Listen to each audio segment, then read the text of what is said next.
Bonjour à tous et bienvenue dans ce podcast dédié au sport et à l'éducation.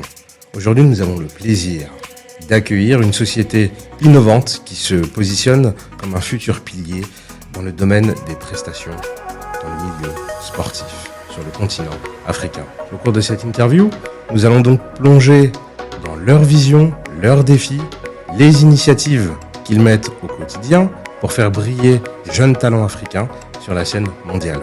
Restez avec nous et découvrez comment EMS transforme le paysage sportif en Afrique. Pouvez-vous nous expliquer la mission de votre organisation et ce qui vous distingue des autres entités déjà existantes? Ok, très bien, merci de nous donner la parole. Bon, déjà, EMS, comme vous venez de le dire, c'est l'entame du jeu, c'est une structure d'accompagnement. Et pourquoi nous avons décidé d'accompagner ces jeunes? Parce que nous avons pensé que sur le continent africain, il y a moins d'académies, il y a moins de centres de formation, il y a moins de structures sérieuses. Par contre, il y a autant de talents et tous les meilleurs talents ne peuvent pas appartenir aux centres de formation qui existent déjà. Donc, et aussi suite au fléau qui empêche les jeunes d'émerger par faute de moyens, nous avons pensé d'en mettre un accompagnement pour essayer d'aider des jeunes de plusieurs catégories. Déjà, avec EMS, nous apportons notre soutien aux jeunes beaucoup plus dans le secteur scolaire, parce que nous avons pensé que la majeure partie des jeunes africains délaissent un peu l'éducation pour le sport. Donc du coup, l'éducation n'est plus en compte. Donc nous apportons un système pour essayer d'apporter notre soutien en offrant des bourses aux jeunes scolarisés, mais dans le milieu sportif, afin de continuer des études à l'étranger et pourquoi pas finir par devenir professionnel ou pas. Et ce système permettra aussi à ces jeunes d'être intéressés par les études et du coup ça pourra faire d'une pierre deux coups. Voilà. Et ces jeunes sont compris entre l'âge de maximum 16 ans. Voilà. Non, n'en dites pas trop encore. Ok, d'accord. On garde un petit peu encore garder sous le pied. Votre société, c'est une société européenne? En principe, elle est basée à RDC.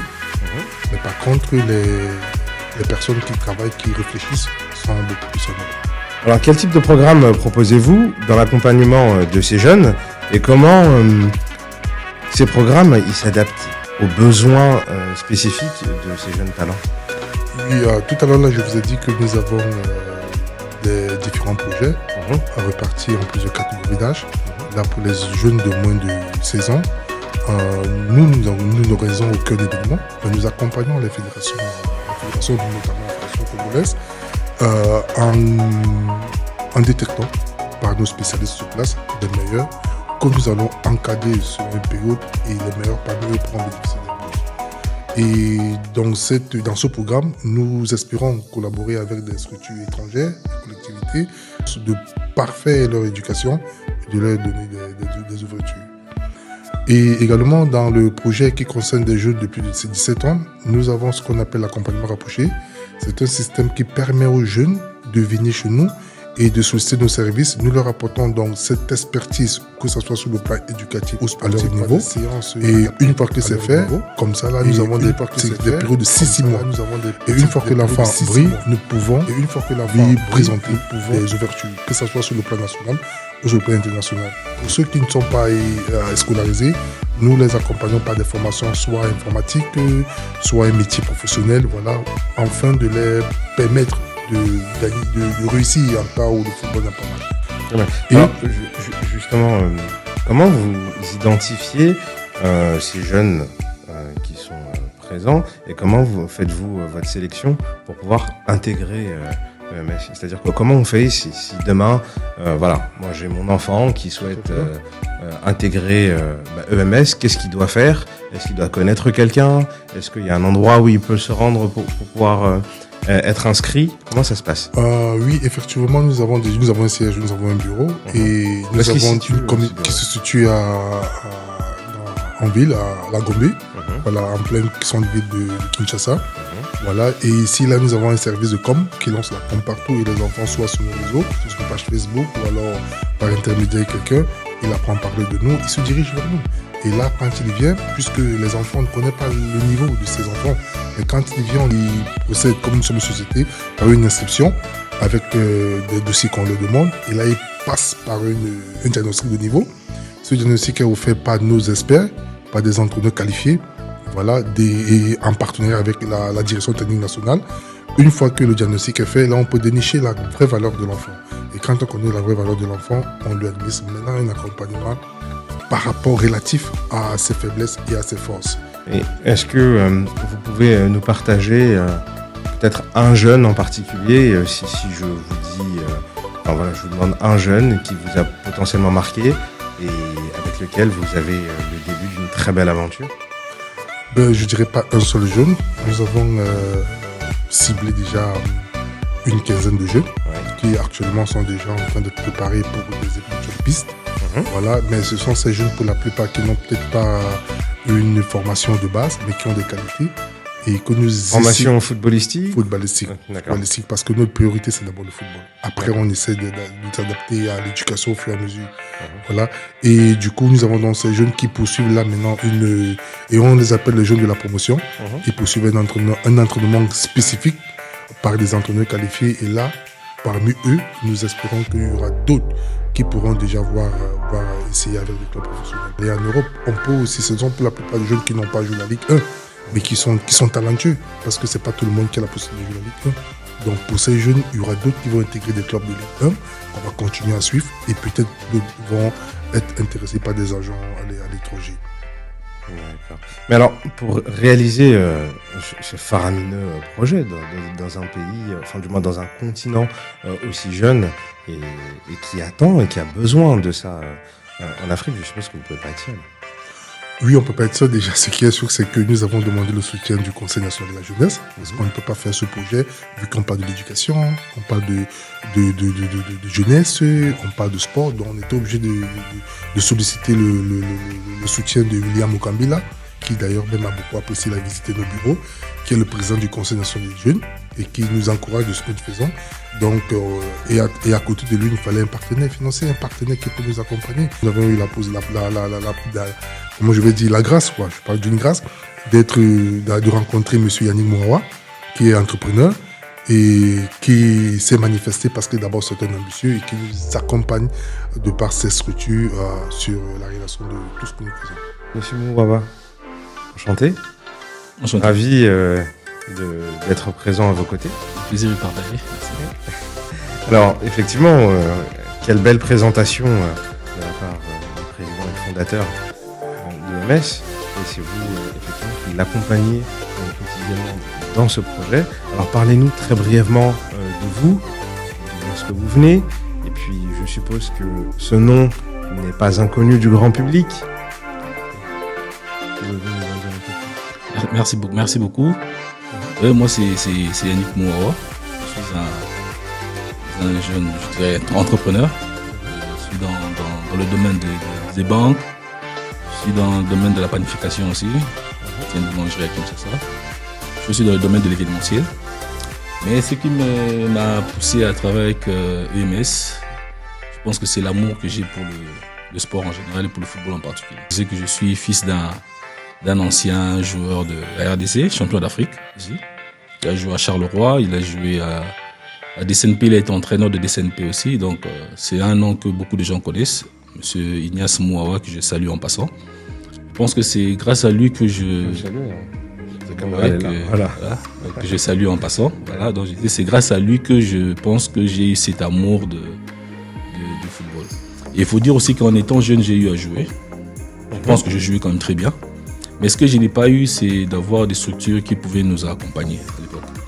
Nous accompagner à pouvoir aller un peu plus loin dans ce domaine.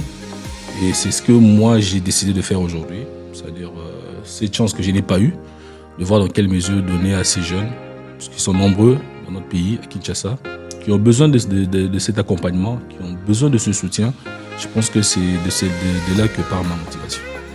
Qu'est-ce qui vous anime pour pouvoir avoir autant de volonté et aider ces jeunes-là? Oui, je pense qu'il est quand même important de le dire, c'est que depuis des années, il y a eu beaucoup de structures qui sont passées et qui ont eu à vendre un peu du rêve aux jeunes Congolais.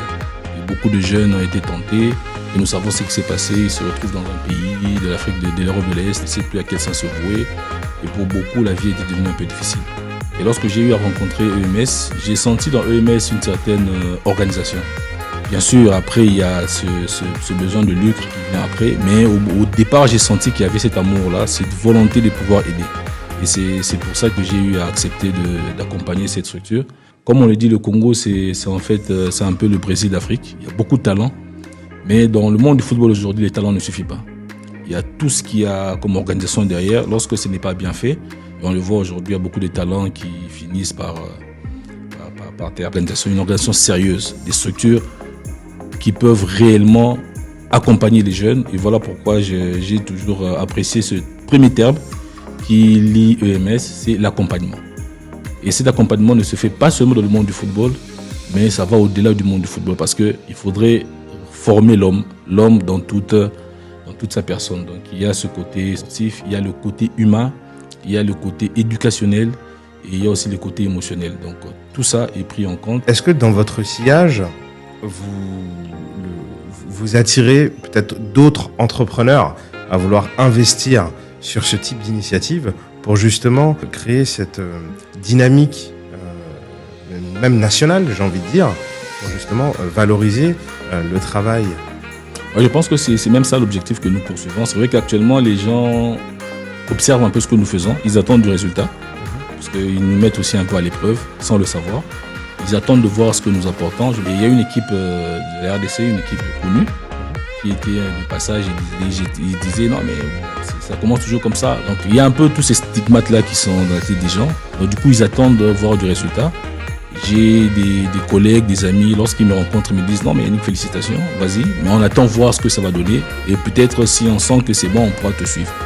Donc moi aussi je me dis c'est un intérêt pour moi de pouvoir réussir ce que je fais et peut-être qui sait ça pourra attirer beaucoup d'autres personnes dans ce projet qui est d'abord de pouvoir aider la jeunesse à pouvoir aller de l'avant. Une dernière question, est-ce que vous avez un message à transmettre? Le message que moi je transmets, c'est un message d'espoir. Pourquoi l'espoir? Parce que j'ai espoir que ce que nous faisons va réveiller beaucoup de conscience.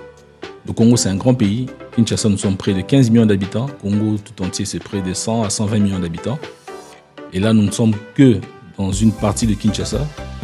Il y a Goma, il y a Lubumbashi, la province orientale. Toutes ces provinces ont besoin d'accompagnement. C'est vrai que nous ne pouvons pas faire tout seuls.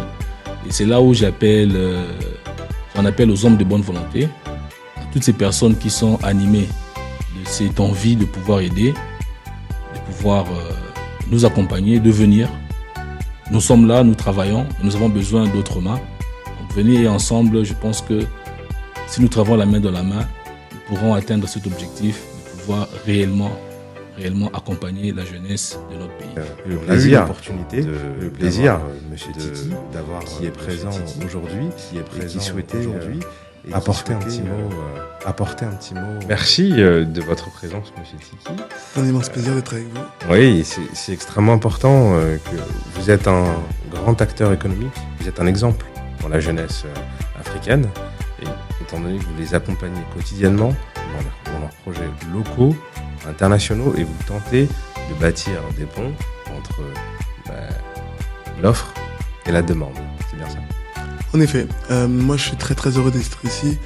D'abord, merci beaucoup pour votre invitation, et puis c'est important pour moi de prendre la parole à travers tous ces acteurs économiques qui font beaucoup pour le continent et surtout qui ont compris avant d'autres que le sport aujourd'hui est un accélérateur, c'est un vecteur d'éducation. Parce que finalement, Monsieur Achille, si vous me permettez, les valeurs que nous partageons dans l'entreprise, c'est-à-dire le travail en équipe, l'intérêt collectif, de porter le même maillot avec une ambition commune, finalement sont les mêmes valeurs qu'on trouve dans le monde du sport. Le travail, le mérite, l'effort, l'ambition, l'excellence. Et c'est pour ça d'ailleurs que nous, au sein du groupement du patronat francophone, nous avons cette branche sport qui est présidée par un grand champion que vous connaissez d'ailleurs personnellement, Monsieur Teddy Riner, qui est une légende. Et on a aussi plein d'autres comme Frédéric Thiriez, Bruno Lalande et d'autres acteurs aussi qui sont des fonds d'investissement qui financent les carrières des sportifs en cours de carrière pour préparer aussi leur reconversion. Et usons le mot il y a aussi une économie du sport. Ce sport qui nous permet de gagner. Et donc on a envie de transmettre à la jeunesse cette ambition de dire que s'ils respectent les règles, s'ils travaillent, s'ils sont passionnés, s'ils prennent des risques, et s'ils restent, quand je dis respecter les règles, ça veut dire que le sport c'est avant tout d'être discipline. Et dans ce cas-là, le sport est un vecteur d'ascension sociale. Et c'est ça qu'on a envie de montrer aux jeunes aujourd'hui, parce que, vous l'avez dit tout à l'heure, l'Afrique est le continent dans lequel 75% de la population a moins de 25 ans. En 2050, la population africaine sera à la hauteur de la population chinoise, à la seule différence qu'il y a encore plus de jeunes. Et tous ces jeunes-là, évidemment, il y a la politique, évidemment, il y a l'administration, mais à côté de ça, il y a l'économie du sport, l'économie de la culture, et il y a surtout l'entrepreneuriat.